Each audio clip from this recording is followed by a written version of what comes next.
Welcome to what's the name of our show again? I can't remember. What show? I don't know. What are you talking about? Okay. So edit right here, and that's where the comics in the making comes in. Perfect. Yeah, like edit that to where it's funny or whatever. I wasn't planning on doing that. I just was like, fuck it. and then okay, so I'm gonna like mark, and then we're gonna go. Oh, that's what it is. Comics in the making. Ready? Yeah. Ready? 3, 2, 1.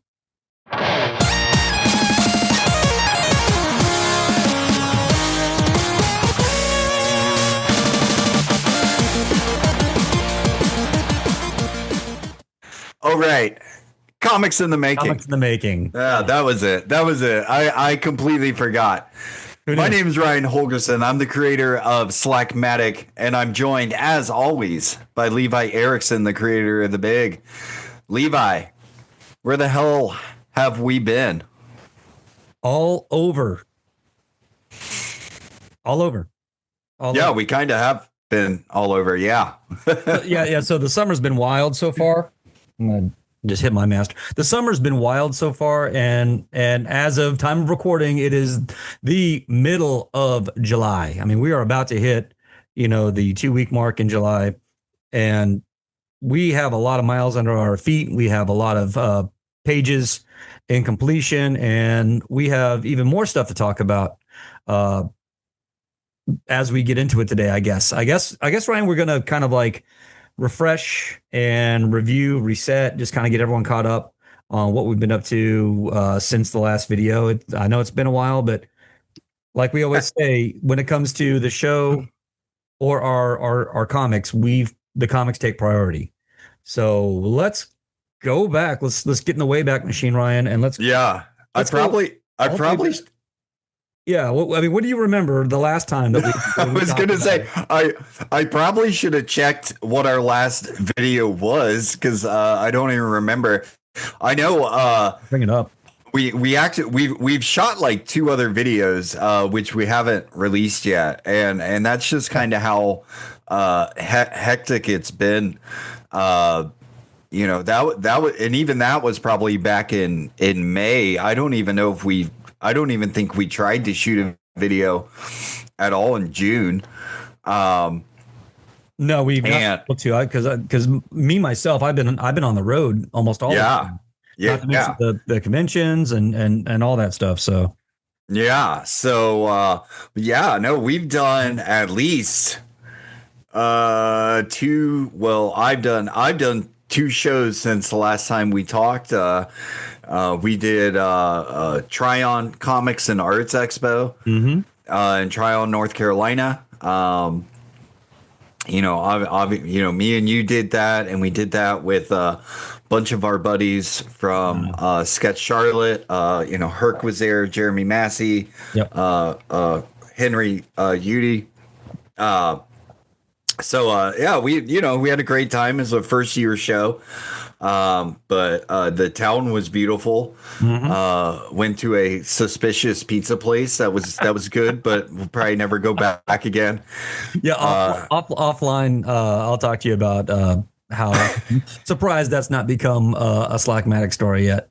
Oh, yeah. Well, you know what? Yeah. Hey, maybe I'll try and I try not to get too topical in my stories, but maybe I can try and inspire, weave that in, get some red yarn going in a pizza place. This is all very cryptic, but that's all we're going to go into that. But yeah, no, it was a fun town. Good coffee. Went to a cafe there, and like Valhalla coffee. Yeah. But yeah, then after that we it was 2 weeks after that, and I had Heroes convention, which is our biggest show of the year. I almost thought about doing a whole just Heroes Con wrap up video, just kind of solo going through what I got.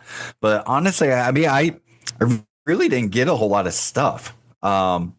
So I was like, I don't know how interesting that would be or not. Yeah. Um, but but unfortunately, you missed Heroes. Mhm. Just had too much stuff going on. Yep. Yep. Uh, I bowed out. I knew that my plate was already too full, and it just would have been overwhelming. And for me to have gone, I was flying out Sunday, so Sunday was already out of the question. I had been busy up to that point, and uh, I thought about coming in Saturday, but I made the decision. Nah, and yeah, I just need to take the time and spend it with my family and before taking off, because after I got back from that, like on the Thursday, I'm trying to remember now. So this is like the yeah, I got home on Thursday, which was my birthday. We got stranded at the airport during all those storms at the end of June up in Washington, D.C. That airport shut down. And then when that airport opened back up, Charlotte shut down. So we spent the night in the terminal. And, got home that morning. I was home for less than 24 hours. And then I was on the road trip, uh, about 14 hours west to, unite with my family for a few days. So, which was great, but exhausting. Got back oh yeah. for the 4th of July, and then last week we went into the Comics in the Making summer workshops with the York County Library. So that was really awesome. Ryan, you want to kind of set that up and take us through, how that went last week? Yeah, for sure. Hey, before we get into that though, I've got one thing that I had it right here, so I was like, why not? I'll share one thing that I got Yeah. from Heroes. Actually, my wife got me this. This is a box set from Craig Thompson, and this right here is the drawing and the little sketch that he did for me. But look at that, just straight to ink. He had a brush pen, Mhm. and my wife my wife used Levi's pass on Sunday since he couldn't be there, and we were going out to eat afterwards. And we were like, "Well, this will be cool," and but she went and we knew Craig was there, and they had announced, "Hey, he's signing for another 30 minutes," and my wife snuck away and went and picked up that box set for me, got it signed, and then I a little bit later I went over there and got to talk to him and stuff too, and saw him doing a sketch for the guy in front of me. He was doing like a monkey drinking beer or something like that, and just I'm always amazed at his control. I mean, anyone who's ever read, seen Craig Thompson's books, Mm-hmm. The level of detail and the brushwork that he does are crazy. And they take him a long time, but then seeing what he can do just like straight to ink and stuff like that, and I'm always like, oh man, just do a book like this. Like I mean, I like what he does, but it's like, man, and I think he actually has talked about doing that. He actually did. Actually, I'll go, but he did do a book called Carnet de Voyage years ago, which was really just his sketchbook while he was doing a lot of traveling, like through Paris, and I think I can't remember. It might have been Algeria or something. He was doing research for Habibi, and it's honestly probably my favorite Craig Thompson book, and it's all just these straight to ink drawings, and they're like, you wouldn't. It doesn't matter. You wouldn't know. Like they're that good. Anyway, I wanted to share that.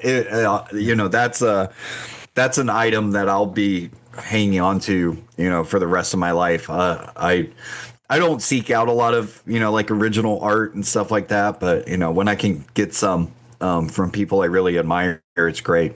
No, yeah. So, but anyway, yeah. So, We just finished up just 3 days ago.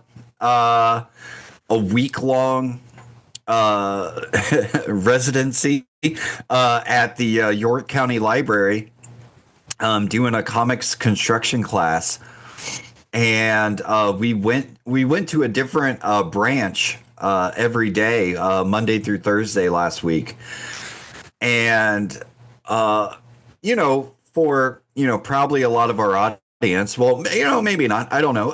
It was a pretty rudimentary class into comics. We only had an hour and a half, and we wanted to get the kids really thinking about like storytelling and some of the basics of cartooning and doing a 3-panel strip. We did an exercise with that, and then we did a slightly longer exercise, getting them to do a full page. Right. Yeah, getting them, it wasn't like this is how you draw, a head, but you do a bubble and then separate it and then do more. It wasn't like how to draw. It was, we're going to get you thinking about the difference between a picture and a visual narrative. And so, originally we were pitching a week-long summer camp, and, where we'd actually make a comic book. And hopefully we'll get a chance to do that next year. Hopefully this morphs into something, more comprehensive. But this would be like the second or third day curriculum, maybe the second day. Get them thinking about storytelling and what those elements were. And the first thing the kids drew was the 3-panel, with the setup, the incident, and the payoff, and then we moved to the full comic page, thinking about adding some design stuff to it and being intentional with what is in each page and how you get someone to move through a page with directional devices and whatnot. And we so it was a more advanced thing, and it seems like the kids showed up for it. Oh yeah. At the different branches, there was different audience sizes, of course, and that we had that one where we only had like 3 students in it. Yeah, that one was great. Yeah. It was, we started out our first one, we had, I don't know, 10, 12 kids, something like that. That was actually our second biggest, class. And I was kind of nervous going into the small one, because we kind of had an idea going in every day how many people would be there. And I was a little nervous, having such a small class. Kind of just, it's like, me and Levi are both at least current and former performers of music. I don't really get butterflies too much anymore before I perform. I hadn't for a while. But it was always, for me, a little more nerve-wracking to play to like 3 people than play to like 100, Right. Because it's just, when there's so many people, it's like there's too many people to really think about how many people there are, at least for me, when there's 2 or 3, I'm like, they're all criticizing me, like all of them, Yeah. You can't like just kind of look over the tops of their heads. Yeah. They're there. Right. They're, Yeah. And I feel like the sister, we had that brother and sister in that 3-person audience. I feel like she was just kind of along for the ride. But she did great. She did great. Yeah. Yeah. No, but I had a blast at all of them. It was a pretty exhausting week for me. I was like, because I was going to work after every day, except for Thursday. But even Thursday, we went to sketch Charlotte to hang out with our buddies. I was talking to my wife afterwards, and she was like, "Do you have fun at your little club?" And I was like, "Yeah, I got to talk about comics and say fuck." Because I hadn't gotten to do that all week because we were teaching kids. but Yeah, no, I mean, it was exhausting, but it was totally worth it. I had a blast. Yeah. Um, Yeah. and It was a good way to wrap up the week. And for me personally, it was really awesome on a few levels. One is, my summer job starts tomorrow and I'm teaching kids, game design stuff. So, it just keeps me right in that flow, of, yeah, because it is like performing, when you're teaching, oh yeah. kind of performing. If, that's the way I take it. And that's, and it can be very, very exhausting. Well, and you know, the I thought we did good every day, honestly. Mhm. But I could tell by Wednesday, me and you were really clicking, and by Thursday we had our biggest group, so we really kind of had to be on it as far as like time and everything. There's about 20 And students. yeah, and so when we got to Thursday, though, I was making the joke with my wife. You ever watch Criminal Minds? No. I don't recommend it, but Criminal Minds, I think that's the show I'm thinking of. It's just a crime procedural, but they have a scene in every episode where all the FBI profilers are briefing the police force that they're working for whoever the serial killer or whatever that they're looking for. They call them unsubs, which I also hate. But so they've got like 5 to 6 lead actors, and they're telling the police force about everything they need to know, but they'll like finish each other's sentences. Like one will start going, all right, you need to be looking for, a blah, blah, blah person that's blah, blah, blah, blah, blah. And then the next person will come in and go, and blah, blah, blah, blah, blah. And then the next person comes in and I'm like, what, do they fucking rehearse this before they go in? I'm like, nobody does this. You can't do this without like knowing what the other person's going to say.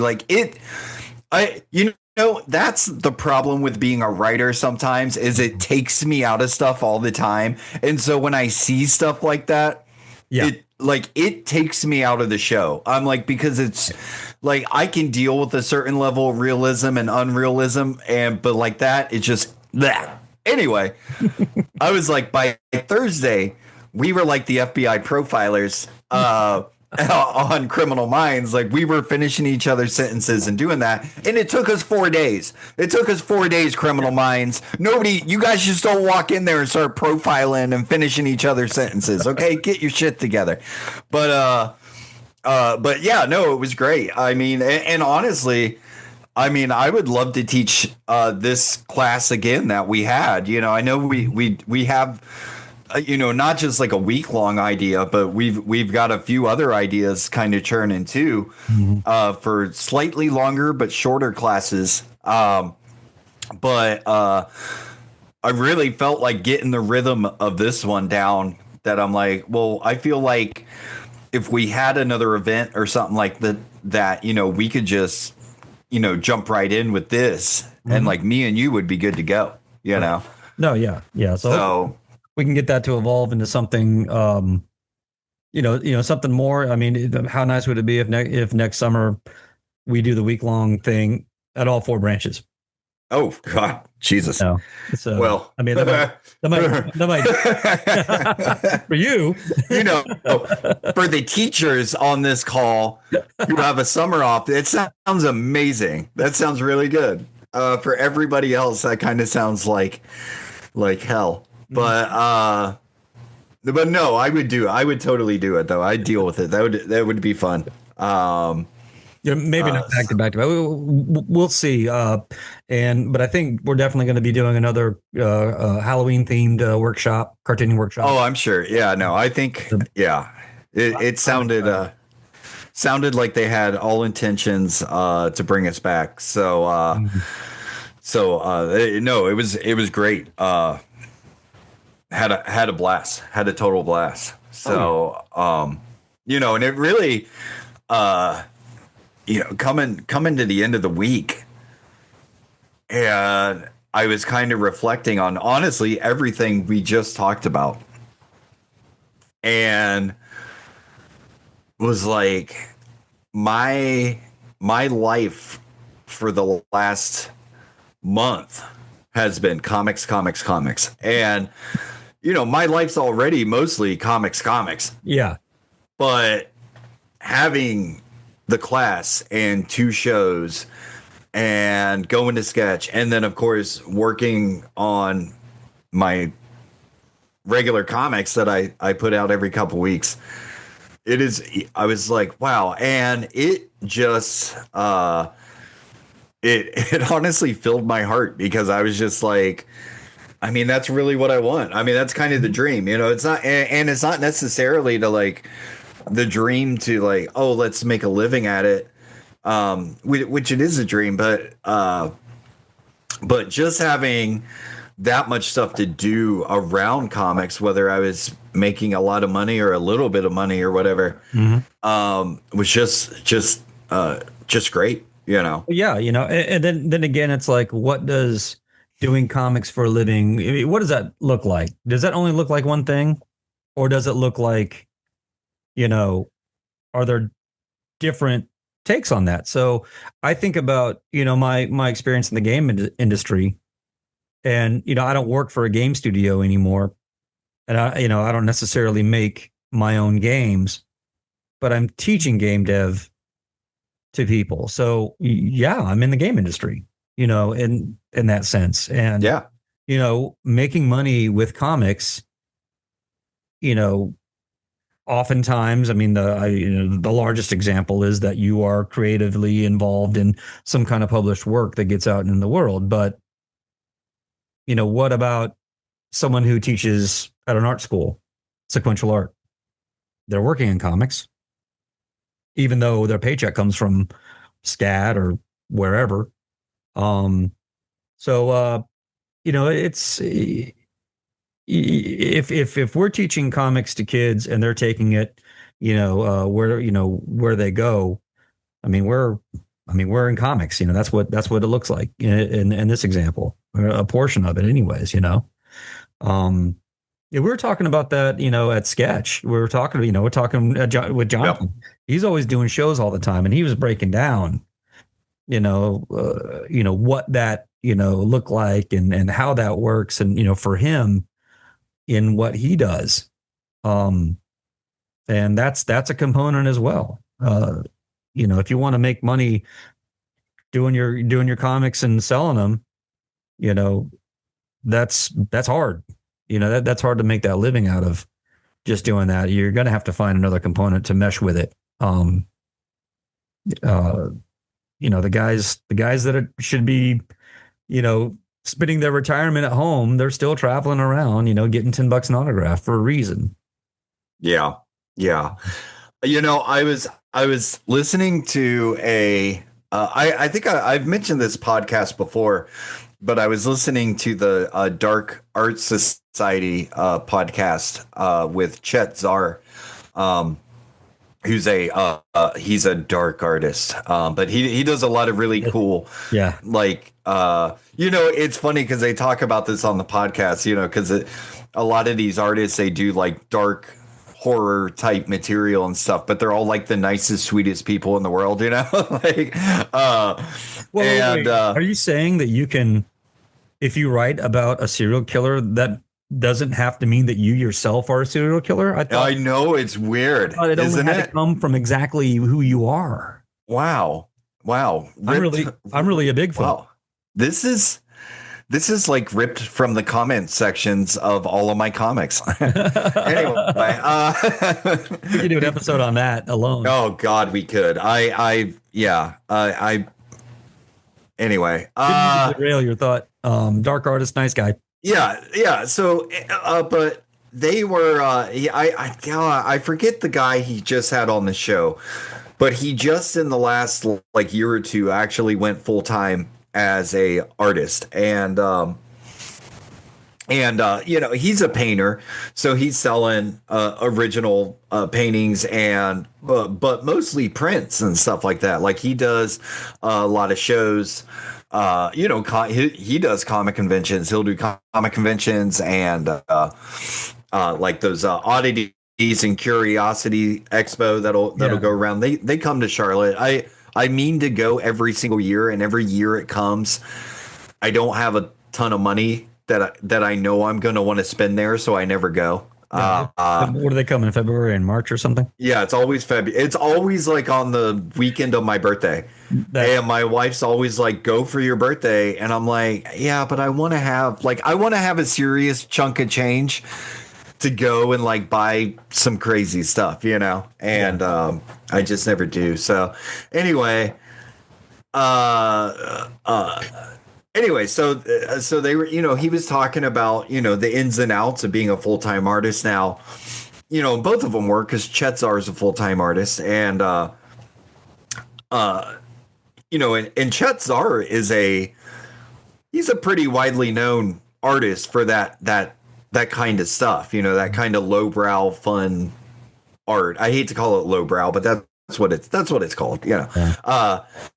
And just so you know, I hashtag my comics lowbrow art sometimes. So, because I love that stuff. But anyway, they were talking about the challenges of being full-time artists.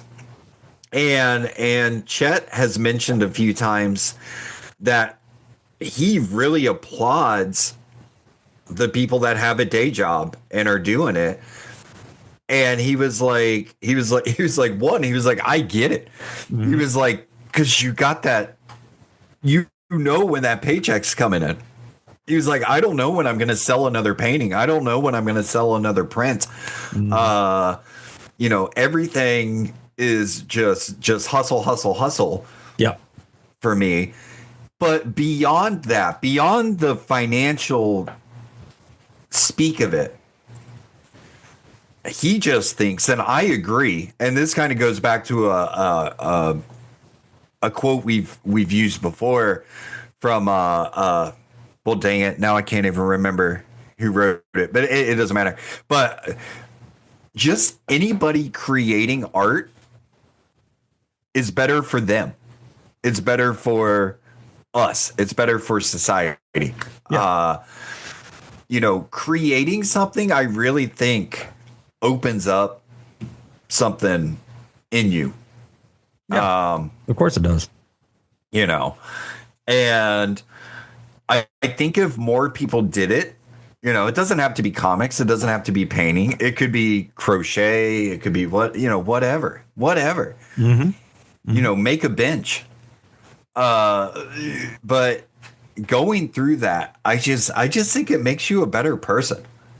Yeah. And it's we could do a whole episode on this itself. I came from a time when if you when I was young, if you did things, if you created things, if you pursued something, then that was not looked upon by the the hive mind with positivity.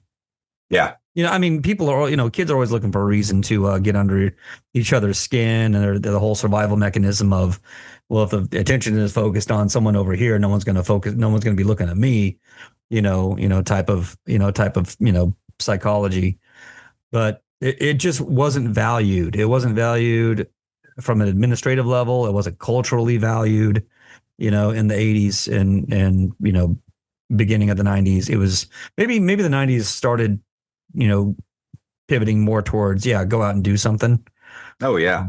But the 80s, it was very much just, no, if you're deviating, then you're wrong. So doing cartoons, picking up an instrument, that wasn't affiliated with the school band, it was not valued. And so, you didn't have that place. And fast forward, 30 some odd years later, and I'm looking at my peers who never did anything. And all I can say for myself is I'm glad I found things and weathered the storm, the social storm that I did, in order to hold on to those things, because I still have them. And, not judging anyone else's quality of life, but I'm pretty stoked on mine. Yeah. Yeah. It's No, fun to have that, in the back of my head when I'm, coming back from the day job and like, okay, cool. I've got a slice, maybe 2 hours that I can work on the comic. yeah. And I get, I think I get good results for it. Yeah.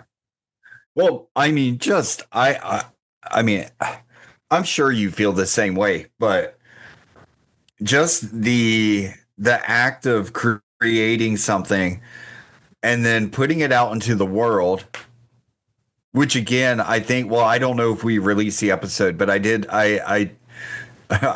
can't remember our stuff anymore, but I know I mentioned another Chet Zar quote where he said, it's not finished until you show somebody. And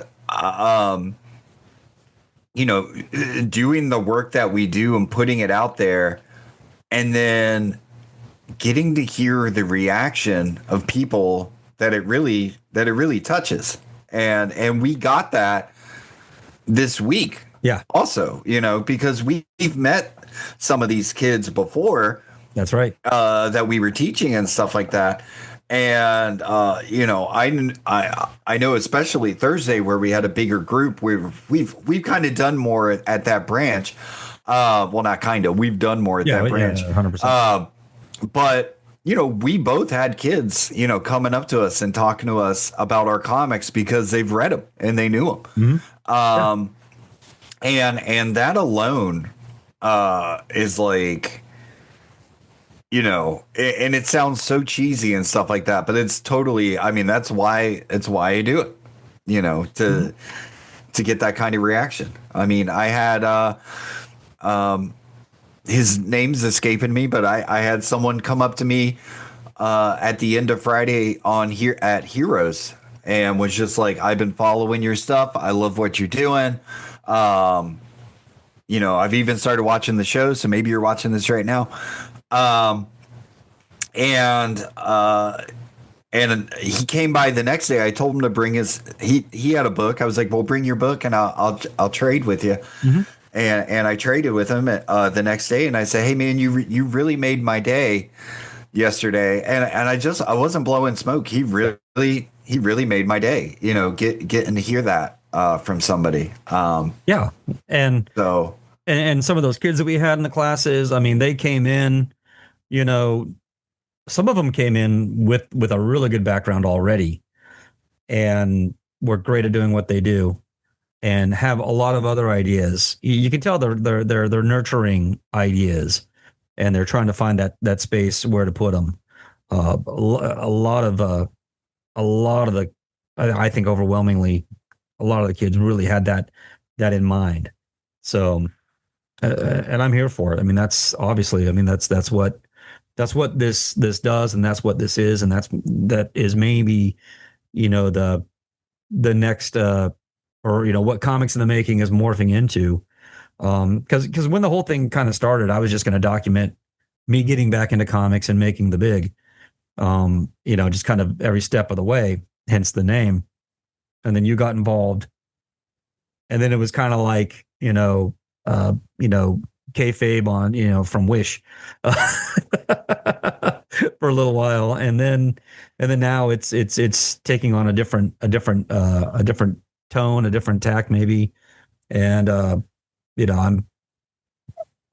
I'm glad that, we've got this chance to talk about comics, to share our comics, and to, involve other people in it. So I guess, if this is a catch-up episode, that brings us to now. That brings us to the next iteration of what we're going to do. So thanks for hanging out with us. I know we kind of are choppy, but Ryan and I always, we always say to each other, our own comics take priority over the show, and our own mental health takes priority over the show. And maybe that's why we're, not as consistent. We could probably do better. I could do better on the rear facing end of it to keep us more consistent. But we're glad you're here. Like and subscribe, share the content. If you got something out of it, engage with us. And Ryan, do you have anything to throw on there to get them caught up before we get out of here? No, well, yeah, I do. I think go out and create something like we were just talking about. I think it'll make you a better person.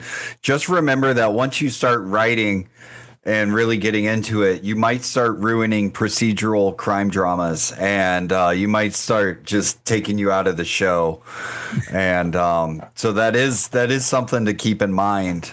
That might happen. In fact, I was just finishing the season finale of you know what? I don't want to spoil anything, but I was finishing the season finale of one of my favorite mystery shows right now, and they did a certain shot on a character, and I was like, that's them. They did it. And I was right. I was talking to a buddy at work, and I said, yeah, I figured it out right then. He was like, I didn't catch that at all. And I'm like, well, You're not I a don't know what writer. Become a You're not writer. a writer. You'll know these things. Everything is there for a reason. So, go create something, but be warned. Be warned. I think that's a decent give and take. Like, okay, you get to be a writer and you get advanced knowledge of storytelling, but what you have to give up is enjoying bad TV. I'll take it. Yeah. Yeah. Yeah. All right. So on that note, Ryan, take us out of here. Just go do the damn thing.